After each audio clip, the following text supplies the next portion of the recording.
Welcome to the April edition of the Golf Away Tours Webcast. And this month, we have a special guest who is a dear friend of mine and has been has done a great job getting himself really engaged in the golf journalism world here in Canada. We're pleased to have with us Adam Stanley. Thanks so much, man. Happy to be here. Happy to do this. So Adam, we were chatting a little bit beforehand about what you've been doing the last year, obviously in a strange year, but tell us a little bit about how you've gotten to where you are right now in the golf journalism world and what you do. Yeah, thanks so much again for allowing me this runway to tell my story and hopefully share some interesting little bits and bites about where I've been and what I've done. But yeah, it's been a heck of a ride. I've been covering golf in this country for almost 10 years now, which is crazy to think about. I had a real job beforehand and, just kind of always wanted to be in the space and had kind of been motivated to get to know some more editors and kind of do a couple of different things. And I left that job, I guess this would be year 8 now, and have just been snowballing. Basically, one thing kind of kept leading to another, and it's been a lot of fun. So, up to this point, people can find, my work for a lot of different sort of national, international publications.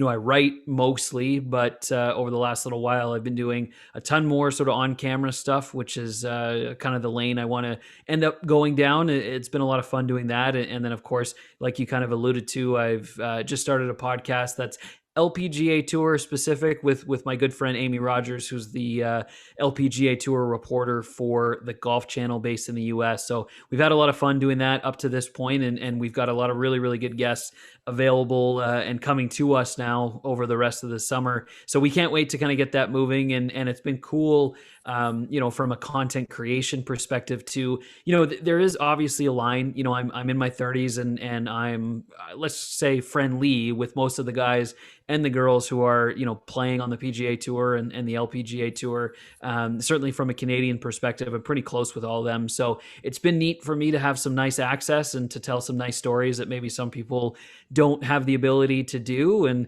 yeah, I'm pretty active on social media, of course, as you know, and my work's appeared in a bunch of different places, and the opportunity to do sort of written stuff, podcast stuff, and video stuff is, been a lot of fun. And with golf hitting this kind of boom year in 2020, and with our Canadians playing as well as they have, it's been pretty neat for me. Certainly difficult and different over the last 12 months, but I've still been able to make things work, which has been good. Well, given how difficult it is to get a gig really in journalism these days, especially in golf journalism, I admire you for how you've really made a great career out of it already, even as young as you are. And we met, I believe it was about 8 years ago when I first started here at Golf Away Tours, and I think you were just getting going in your gig, as you said. And Matt McKay and myself started Golf Away Tours here, and you did a nice article on us in the Globe and Mail. If people want to see that, they can see it on our website. They still can, yes. Yeah, it's still there. And but yeah, I was listening to your podcast, and you're 4 episodes in, and it's great to listen to. I have to admit, I was a little bit nervous coming into this because I'm turning the tables a little bit, right? I'm being the interviewer and turning the tables on you, and so trying to do your job. But the interviews so far so good. The interviews were great that I listened to. And your first episode, you had Mike Wan, the I guess now ex-commissioner of the LPGA. Or I guess he's still there for a little bit. And what a great interview that was. And I encourage people to go take a look or take a listen. The Amy and Adam show podcast, I guess it's called, right? Amy and Adam podcast. Yep, the Amy and Adam show. And it's on basically anywhere you get your podcast. But the 2 main places are, of course, on Apple and on Spotify. So yeah, Mike Wan, commissioner of the LPGA Tour, was kind enough to join us for episode 1. And we've kind of just been trying to lean into the newsmakers of the week. Next week is the A&A Inspiration, or the week of the A&A Inspiration, the first major on the LPGA Tour schedule. We've got former champion Lydia Ko actually on. We already just did that interview. So yeah, we're not leaning into this lightly. We're definitely going whole hog. So it's been a lot of fun so far. Well, women's golf and the LPGA in particular just doesn't get enough exposure in my mind and in a lot of people's minds. So it's great that you guys are doing that, and hopefully people will have a listen. It'll be great stuff moving forward. So we touched a little bit on it before, but the golf industry really has boomed in the last year through the pandemic in terms of play and so on. Prior to that, people had talked about the doom and gloom, I suppose, as opposed to the boom of the golf industry. So, how do you see the golf industry right now from your perspective? Yeah, I mean, it's kind of funny. Golf Canada has been kind of pumping their chest about the grow the game initiative for so long, and then here comes a global pandemic, and that was kind of the thing that really turned the tables in a positive way for the sport. And of course, everyone is going through this pandemic differently. Everyone's having personal things that they're trying to navigate for the first time, professional things they're trying to navigate for the first time. But golf has kind of been the thing or the activity or the opportunity that has allowed so many people to feel some semblance of normalcy or as normal as possible. Take May 2020, for example. I broke the news that the golf courses in Ontario were going to be open in time for the May long weekend. And more of the replies on social media were that of joy and of excitement. And through the month of May and kind of into June, maybe July, but certainly through June, literally the only place that people could go and get together with strangers or friends was the golf course. And from sort of a mental health perspective, like, you got to think that that was a positive. More people played more golf than ever before, certainly in this country. That's per sort of Golf Canada and National Golf Course Owners Association data.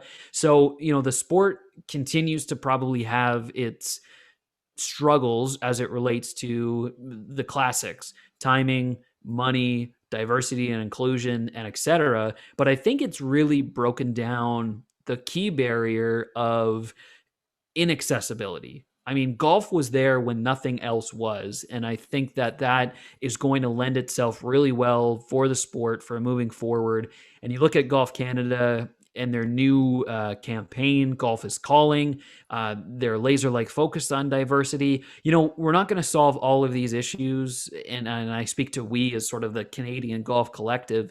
We're not going to solve them all super fast. I mean, let's be honest about some of those things. There's probably still some things that people need to leap over as it relates to hurdles in the sport. But insofar as the awareness of golf just being there, it's there. Like, it was proven, it was awesome, people had fun, people came back to the game, and I think that's really where we're at for Canadian golf for this year, trying to build off that momentum. And so many people had so much fun last year, and I think that's the whole thing. I mean, golf is supposed to be fun for as hard as it is, and it really opened its doors last year when a lot of the other doors were closed.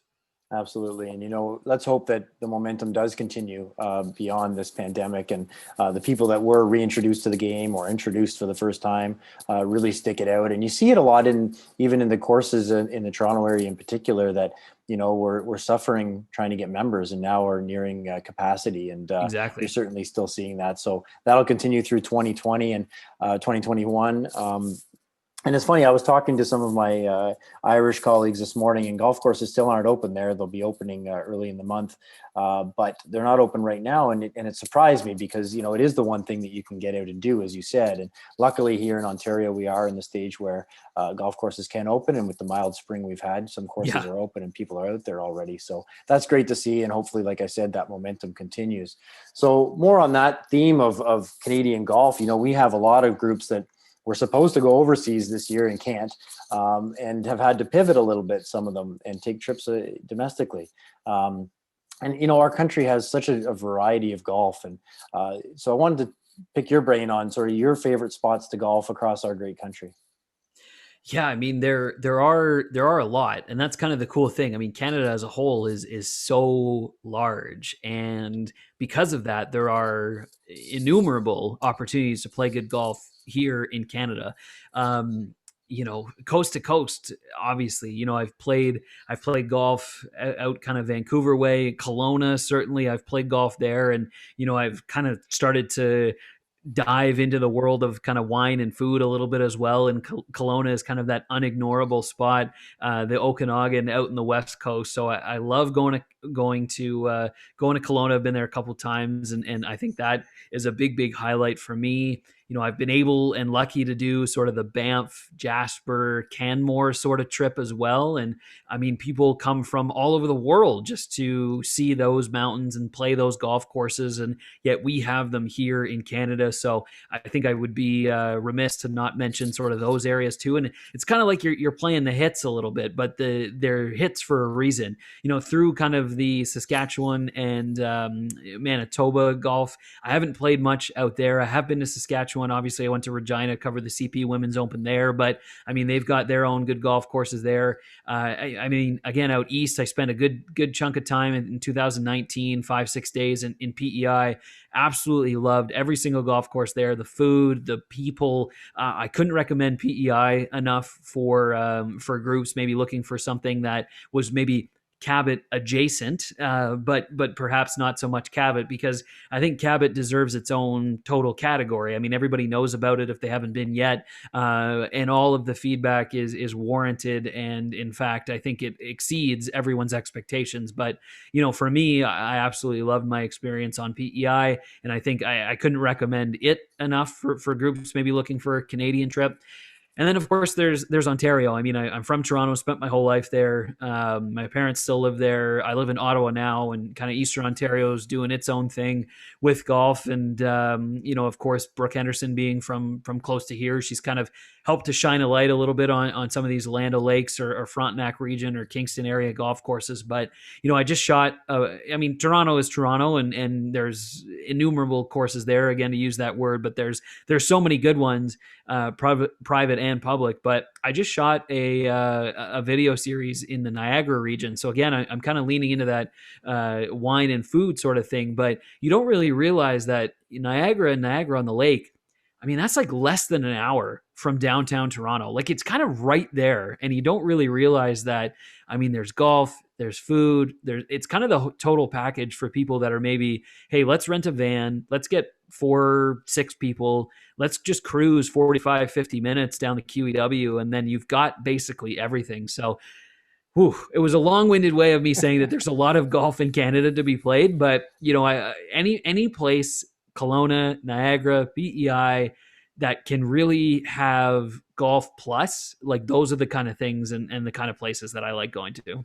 That's a good point. And we are spoiled in Canada, really, with the variety of golf options that we have all the way across the country. And, one that I think is so unique to many people around the world is one that you didn't even mention, which is Muskoka. And again, there's so many different varieties of golf across the country. And every time I talk to people around the world, I rave at what we have in Canada, and people just don't know it, right? So as Canadians, we deserve to get across the country and play a little bit more. But international is mostly what we do, and we were lucky enough to go on a trip together to Ireland. I can't believe it was over 5 years ago. Can you believe that? It seems no, like, I cannot. When you had asked me to come on and do this, I was like, no way. Was it that long ago? But every year, the photo of us at the bar at midnight with the Toronto Blue Jays, the walk-off, the Jose Bautista bat flip game remains one of the greatest sort of events that I've ever been able to feel as if I've been a part of, and I'll never forget that. It was amazing.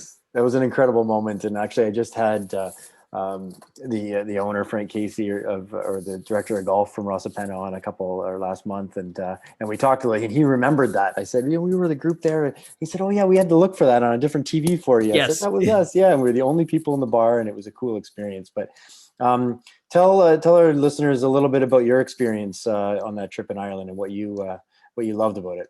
Yeah, I mean, I think when you think about golf, I mean, you obviously think about its birthplace in Scotland, but then you can't help but kind of also think that there's this linksy sort of just vibe, and you almost feel like you're on a different planet, but in the best of ways. It's like this golfing fantasy land when you're playing golf in Ireland. And of course, we got to play in Northern Ireland, a nice handful of golf courses up there. I've been to Northern Ireland a separate time and played a couple of the other sort of greatest hits kind of golf courses while I've been there too.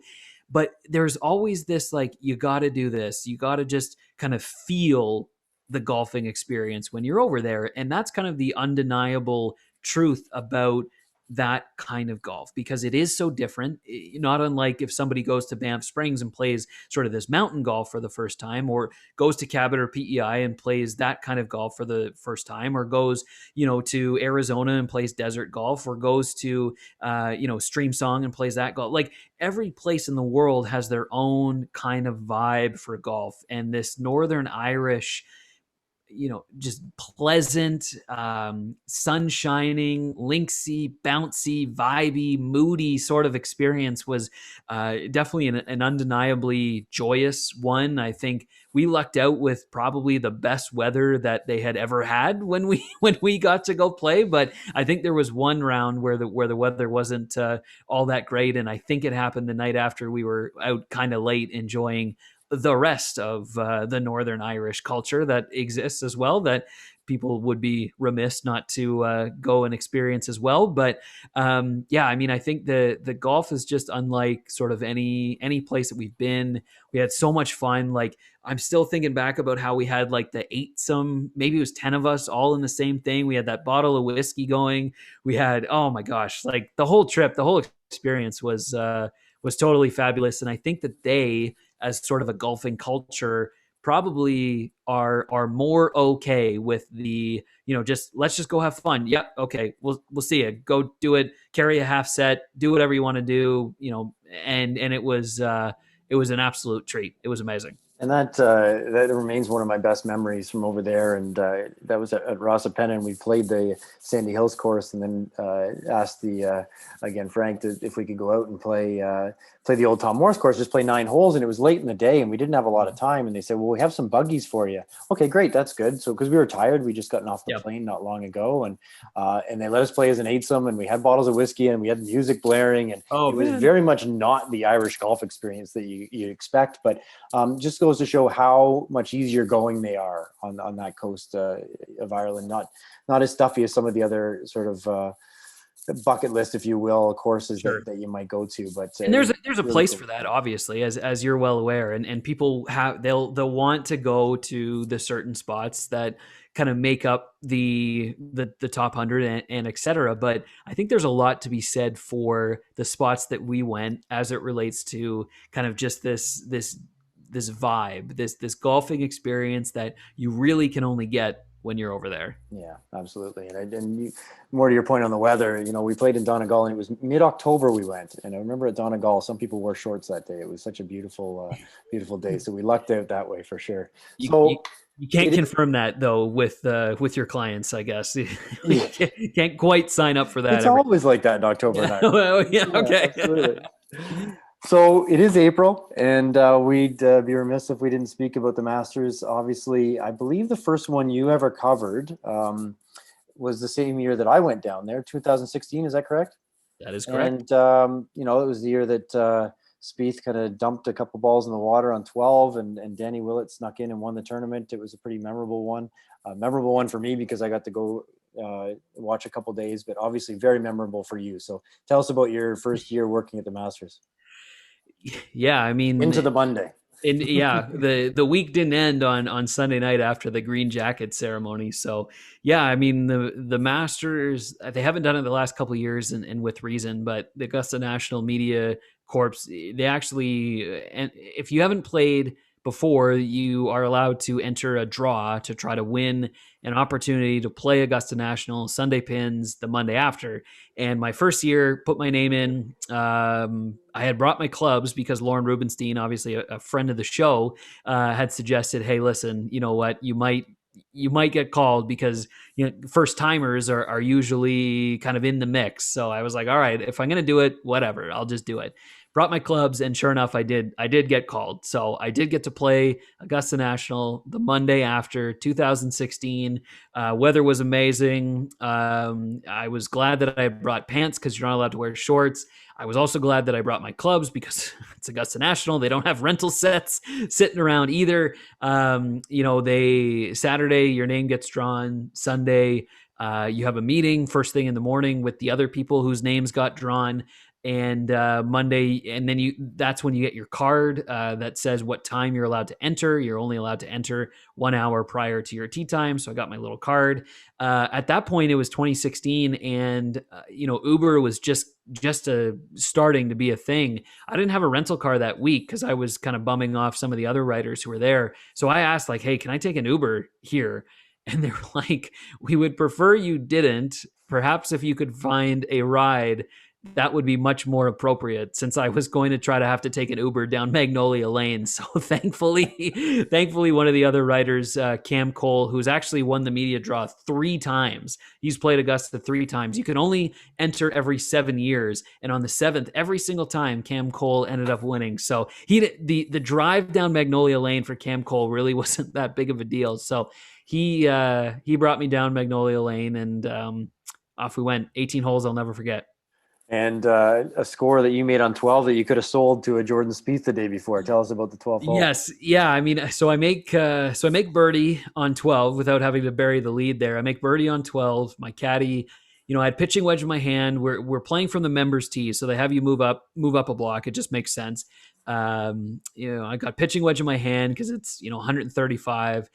The caddy says to me, "Listen, like, that wind is swirling. That's why this is the hardest hole, in golf, the hardest par 3. So take club up, 9-iron. Take my 9-iron, flush it, hit it to about 20 feet. And then I just roll in this sweeping putt and make the birdie." And yeah, it was one of those things where the other guys in my group, actually there was 2 guys, both from the UK, and one, a woman who was from Golf Digest China. And this was like her second round of golf ever. We find so with the days like chugging along, and the caddy for this woman, bless her heart, ends up just telling her more stories about the place and like having her tee it up kind of in the fairway and et cetera, et cetera.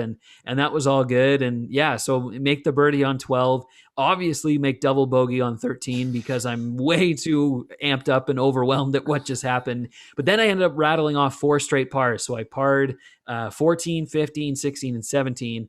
And then, of course, I made double on 18 because I just didn't want my round to end, and I just kind of kept it going as long as possible, I guess.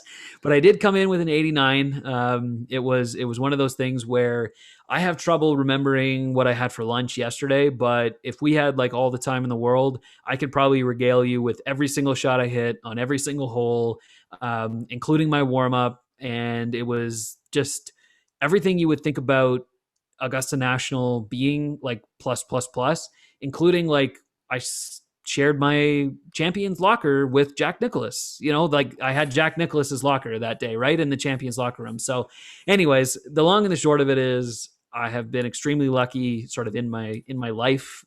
It has been a heck of a ride. It was truly amazing. And yeah, I mean, most Canadian golf journalists have done it now. I will be honest about that. Bob Weeks has done it. James Duthie from TSN, who's their fabulous host, he and I played on the same day, so he's done it. I don't think that Mark Zucchino, another friend of the show, I don't think he's done it yet, but some of the guys who've been there year after year after year, certainly from a writing perspective, Dave Eschak from the Toronto Star, some of those guys have been, Jerry D, I know as well, has done it. So yeah, I mean, we kind of do the little wink, wink, nudge, nudge, like we've been there, done that. We had some fun, and yeah, it's a heck of a place. It's very special for anyone who has, their thoughts maybe about it, like, it's Augusta, like how nice could it be? It's just one of those magical places, like St. Andrews, like, anywhere else in the world that you think is golf heaven. It's Augusta National. So this is the reason I started this webcast, is to become a journalist and work up my resume, right? And so that I can get to the Masters someday and get in that draw to play on Monday, right? I'm getting there. This is the first start. Now you're like Augusta National media draw winner adjacent. So yeah. Then you just have to like keep rolling after this. We're getting there. We're making content. Who knows? Yeah. So what's it like being on site at the Masters as a media personality? Walk us through a day. Walk us through a typical day there. Yeah. So my very first day, get off the plane. Usually you fly into either Atlanta or you fly into Charlotte. They're equidistant from Augusta. So it's 2 hours. You drive in. That Monday, I drive in, I get on property. I've got my stuff. and all we hear about is like, okay, yeah, the rumors and rumblings. Okay, yeah, Mike Weir's going to be under the big tree, under the big tree. So sure enough, I'm 28 years old, and Mike Weir. There's Tiger Woods and there's Mike Weir. These are the real two pros that have ever inspired me enough to want to pursue this game in a professional capacity. And the first effing interview that I do at Augusta National is Mike Weir, 2003 champion, underneath that big tree that's in a ton of different photos that people know about. So that was kind of the thing that got me moving in terms of golf coverage at the Masters, which was super neat. The media center in 2016 was kind of the old media center. In 2017, it was the brand new one that is, I think they said it was like $10 million or something like that to build out. So very opulent, pretty crazy at the very end of the driving range, leather bound chairs, like the whole works. Like there's a shower system installed there. Like everything about Augusta National, even for the media, is like taken up to 11. So obviously you can't bring your phone on the golf course even as a media member, but you can bring your digital camera Monday, Tuesday, Wednesday, take pictures as we all did.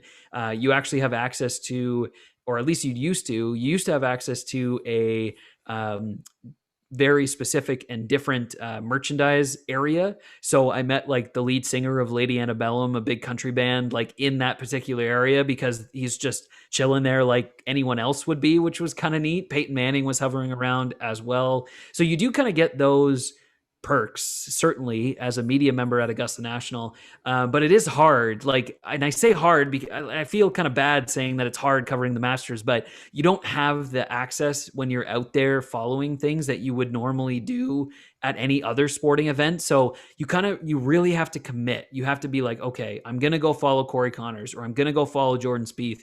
And that's kind of just going to be my day. Like, sorry, Mr. or Mrs. Editor, that's my day, and we'll deal with other stuff when we come back. So yeah, I mean, the big tree is awesome. The par 3 contest is awesome. The connections that you can make and deal with are awesome. The field is so limited. I mean, there's only 80 to 100 golfers there versus the 140, 160 that there is in a normal week. So, once the weekend rolls around, it's pretty tight storyline wise. You kind of do your thing. You arrive in the morning. Usually I'll walk around and kind of take it all in and realize, holy shit, I'm at the Masters. And then you kind of get your day set up and off you go. You have a couple conversations, bang out a few stories by the end of the afternoon. And then I usually like to go back out either onto the golf course or the practice area to see who is kind of doing their stuff as the sun goes down. And you kind of take in those undeniable images, and you save them for a mid-January -30 day, and you lean into them and you get happy again. So yeah, I mean, it's, before you know it, you do kind of get into regular working routine, and it's like any other tournament, but not really. So I was lucky enough that year to go on the Wednesday and the Saturday, which I thought was really cool. The Wednesday, I think that year they had a record for number of hole-in-ones. And I as soon as I walked over to the par 3 course, Ricky Fowler knocked one in, the crowd went nuts, and it was kind of cool to see. But in your opinion, if someone's going for the first time to watch, what are the ideal days to go? Definitely the early days. Mondays, but Tuesday, Wednesday for sure. I mean, Tiger Woods always does his press conference on Tuesday, so he'll probably be around. Wednesday is the par 3 contest, and it's just kind of that undeniably unique Masters experience, because if you're an older person and you've followed Jack or Gary or any of those guys your whole life, like that's when you're going to be able to see them, which is pretty neat. So yeah, I would definitely say the earlier in the week, the better, because of the sort of lighter mood that the guys are in, but also the ability to bring your camera as well. Because once the tournament actually starts on Thursday, you don't have that sort of opportunity anymore. And, it's one thing to just kind of, start taking pictures with your eyes, if you will, but, some of those memories you're going to want to hang on to forever. Yeah, absolutely. Well, we're heading into, I guess more natural Masters this year as opposed to last year when it was in November, and excited that it's coming up so soon again, after it not being very far in the rearview mirror. one of my favorite golfers, Lee Westwood's been playing great. He finished second that year to Danny Willett. A lot of people wouldn't remember because he wasn't really in the running as much as Jordan Spieth was, but he's been knocking on the door before, and perhaps he's rounding into form at the right time. I'd love to see him in contention, but who are your three picks, your top three picks for this year? Yeah, it's interesting because the Masters has had such a wide swath of winners. Like you kind of think, all right, Tiger's won it so many times, and you've got guys who are long bombers, but at the same time, there's been short hitters, there's been lefties, there's been guys that have leaned in their putting, guys that have been ball strikers. So I mean, that's why it's one of the best tournaments in the whole game. So if I had to pick three people, I think Dustin Johnson. It's a layup pick, but you really can't ignore his body of work over the last 8 months. He's also kind of the easiest guy to let kind of bad play just float off his back, which he's been not playing all that great of late. But I mean, his game is absolutely tailor-made for Augusta National, and he proved it in November. So I love Dustin Johnson again to kind of appear and start playing well again. I do think that Rory is finally going to get kind of this monkey off his back, kind of get the the Grand Slam off his back eventually. If not this year, then at some point. But I do think that Rory's going to turn things around and play well again this year. And then I don't even want to say it's a homer pick. It's more of a like long shot, wink, wink, if you know kind of pick, because I think Corey Connors is going to actually have quite a good Masters this year. I mean, he's coming in obviously after finishing tied for ninth last year. He told me, and he's told me repeatedly, that there's no holes on that golf course that scare him. And that's a big part of it. It's a big mental hurdle to get over. He's also shot the lowest round by a Canadian in history of the tournament. He did that last year. His ball striking is absolutely world class. His driving is good enough, and his putting has improved by leaps and bounds. So if you combine somebody who is Augusta National is a second shot golf course, and if you've got somebody who's in the top 5 in the world in ball striking, his putting has improved tremendously, and his mental approach to the golf course is undeniable, and it's like, yeah, I got this. I like Corey Connors a lot to make some noise this year too. I agree with you on that one, but I'm not going to pick them because every time I pick somebody in a major, they blow up. Corey Connors, though, he played there as an amateur, I believe, because he was the runner-up in the USAM and played there again last year. So the more times you get around as well, the course a bit, and it's not the kind of course where first-timers do very well. So I love that pick, and let's hope, from a Canadian perspective, that he is there. I'd love to see Rory as well, but I picked Rory in the Players, and that didn't work out too well for him. So if anybody who follows my picks knows, just to take whoever I didn't take, and you'll be doing all right. But anyway, I really appreciate this, Adam. It's great catching up. Hopefully we can catch up on the golf course sometime this summer. Best of luck with your podcast. And again, everybody wants to have a listen. It's the Amy and Adam podcast, Amy and Adam show, on wherever you get your podcasts. And thanks again for doing this, and we'll chat soon. No worries. Thanks so much for having me, man. Can't wait.